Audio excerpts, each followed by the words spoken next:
سوال نمبر 14، کیا 3 دن سے زیادہ باجماعت قیام رمضان بدعت ہے؟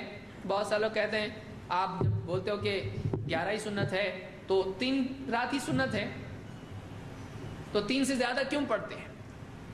تو یہ لوگ نہیں جانتے ہیں کہ اللہ کے نبی صلی اللہ علیہ وسلم نے فرمایا کہ من قام رمضان ایمانا واحتسابا غفر له ما تقدم من ذنبه، جو پورے رمضان کا قیام کرے ایمان اور احتساب کے ساتھ میں، اس کے پچھلے گناہ معاف ہوتے ہیں۔ پورا رمضان آپ نے کہا ہے تو آدمی کیوں کنفیوز ہو اس کے اندر؟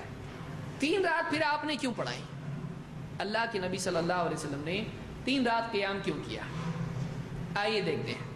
ابو ذر رضی اللہ عنہ فرماتے ہیں سمنا مع رسول اللہ صلی اللہ علیہ وسلم رمضان، ہم نے اللہ کے رسول صلی اللہ علیہ وسلم کے ساتھ میں روزہ رکھا رمضان میں۔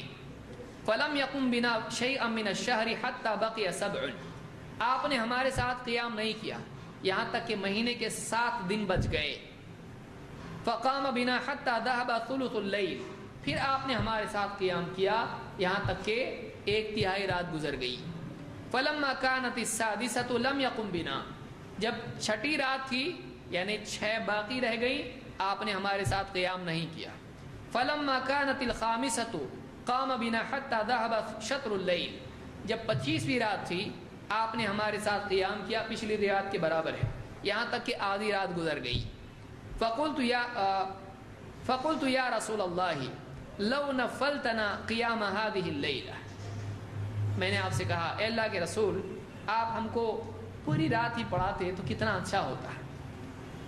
قال فقال ان الرجل اذا صلى مع الامام حتى ينصرف حسب له قیام لیلۃ، آپ نے فرمایا کہ ایک آدمی جب امام کے ساتھ نماز پڑھتا ہے رات کی نماز، کیونکہ یہ فرض نماز کی بات ہو رہی ہے نہیں، یہ قیام اللیل کی بات ہو رہی ہے، یہ تراویح کی بات ہو رہی ہے کہ ایک آدمی جب اپنے امام کے ساتھ نماز پڑھتا ہے اور یہاں تک کہ امام فارغ ہو جائے اس کے لیے پوری رات کا ثواب لکھا جاتا ہے۔ تو ایک آدمی امام کے ساتھ انہوں نے کہا کہ آپ اور پڑھاتے رات بھر، کوئی ضرورت نہیں ہے، تم نے ہمارے ساتھ پوری پڑھی ٹھیک ہے، امام کے فارغ ہونے تک تم شریک رہے، بچی ہوئی رات تم نہ بھی پڑھو تو تم کا ثواب رات بھر کا ہے۔ صحابی کیا کہہ رہے ہیں؟ رات بھر پڑھتے تو اچھا تھا۔ آپ صلی اللہ علیہ وسلم کیا فرما رہے ہیں؟ رات بھر پڑھنے کی ضرورت نہیں، امام کے ساتھ تم نے پڑھی پوری رات کا ثواب مل گیا، پوری رات کا ثواب امام کے ساتھ شریک ہونے سے مل۔ اس سے معلوم ہوتا ہے تراویح کی نماز جماعت میں پڑھنا افضل ہے، کیونکہ رات بھر کا ثواب کب ملے گا؟ جب امام کے ساتھ شریک ہوگا، اکیلے میں نہیں ملے گا۔ پھر کہتے ہیں کہ فلما كانت الرابعة لم يقم، پھر جب 4تھی رات تھی، 4تھی یعنی نیچے سے 4تھی 26ویں رات، تو آپ نے ہمارے ساتھ قیام نہیں کیا۔ فلما كانت الثالثة، یہ 26 27 جو آپ کو کنفیوژن ہو رہا ہوگا کہ 4تھی رات کہہ رہے ہیں لیکن وہ 26ویں کیسے ہوئی، تو لیلۃ القدر کے درس میں تفصیل سے اس کو انشاءاللہ ہم دیکھیں گے، کیونکہ اس میں یہ بہت الفاظ آئے ہیں۔ رمضان کے آخری عشرے میں لیلۃ القدر کا جو پہلا درس ہوگا اس میں بحث آئے گی۔ کہتے ہیں کہ فلما كانت الثالثة، جب 3ری رات تھی یعنی 27ویں رات تھی، 3 باقی رہ گئیں، جمع اہلہ ونساءہ والناس، آپ اپنے گھر والوں کو، اپنی بیویوں کو اور سارے لوگوں کو آپ نے جمع کیا۔ فقام بنا حتی خشینا ان یفوتنا الفلاح، اور آپ نے اتنا لمبا قیام کیا کہ ہم کو ڈر ہو گیا کہ کہیں ہماری فلاح فوت نہ ہو جائے۔ کہتے ہیں کہ قلت وما الفلاح، راوی پوچھتے ہیں کہ میں نے پوچھا یہ فلاح کیا ہے؟ قال السحور، سحری، ثم لم يقم بقیۃ الشہر، پھر اس کے بعد آپ نے باقی مہینے میں 27 کے بعد آپ نے ہمارے ساتھ کسی رات میں بھی قیام نہیں کیا۔ اس کو امام احمد، ابو داؤد، ترمذی، نسائی، ابن ماجہ نے روایت کیا ہے۔ بخاری اور مسلم کے الفاظ ہیں، آپ نے اپنی وجہ بتائی کہ بعد میں آپ نے کیوں قیام نہیں کیا۔ 3 رات آپ نے پڑھایا، 3 راتیں آپ نے نماز پڑھائی، اس کے بعد آپ نے قیام نہیں کیا، کیوں نہیں؟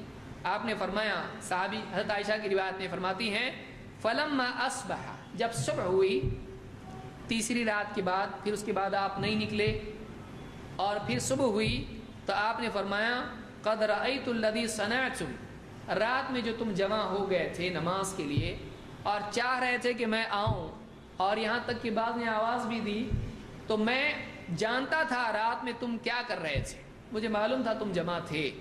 وَلَمْ يَمْنَعْنِي مِنَ الْخُرُوجِ إِلَيْكُمْ إِلَّا أَنِّي خَشِيتُ أَن تُفْرَضَ عَلَيْكُمْ. باہر نکلنے میں کوئی اور چیز میرے لیے رکاوٹ نہیں تھی، بس ایک رکاوٹ تھی، وہ یہ تھی کہ کہیں یہ نماز تم پر فرض نہ ہو جائے، کہیں یہ نماز تم پر فرض نہ ہو جائے، کہیں یہ فرض نہ ہو جائے تراویح کی نماز، اس کے لیے میں باہر نہیں نکلا. تو وجہ یہ نہیں تھی کہ اس کے بعد پڑھنا جائز نہیں، وجہ یہ تھی کہ میں اگر باہر نکلتا اور پڑھاتا نماز، مجھے ڈر تھا کہ کہیں یہ فرض نہ ہو جائے. تو معلوم یہ ہوا کہ اللہ کے نبی صلی اللہ علیہ وسلم کا باہر نہ آنا ایک مجبوری کی وجہ سے تھا. 3 راتوں سے زیادہ نہیں پڑھانا ایک مجبوری کی وجہ سے تھا کہ اللہ کی طرف سے وحی آئے گی اور یہ فرض ہو جائے گی. لہذا عمر بن خطاب رضی اللہ تعالیٰ نے جب ان کی خلافت کا زمانہ آیا تو لوگوں کو پھر مہینے بھر تراویح کی نماز کے لیے جماعت سے کھڑا کیا. کیوں؟ اس لیے اب اللہ کی طرف سے وحی آنے والی ہے نہیں، تو اب وہ ڈر نکل گیا. اب اللہ کے نبی صلی اللہ علیہ وسلم نے جیسا اپنی بیویوں کو، گھر والوں کو، لوگوں کو جمع کیا تھا، معلوم ہوا کہ جمع کرنا چاہیے، اچھا ہے یہ. اگر یہ اچھا نہیں ہوتا تو آپ صلی اللہ علیہ وسلم کبھی گھر والوں کو جمع نہیں کرتے. معلوم ہوا کہ یہ مستحب ہے، لیکن نہیں نکلے مجبوری کی وجہ سے. آپ نے یہ نہیں کہا 3 سے زیادہ نہیں پڑھنا، 3 ہی راتیں ہوتی ہیں، آپ نے ایسا کہا نہیں. آپ نے کہا معلوم تھا مجھ کو تم جمع تھے، لیکن میں اس وجہ سے نہیں نکلا کہ کہیں فرض نہ ہو جائے. تو یہ مجبوری آپ کے بعد باقی ہے نہیں، لہٰذا اب جماعت سے پڑھنا صحیح ہے، بلکہ بہتر اور افضل ہے.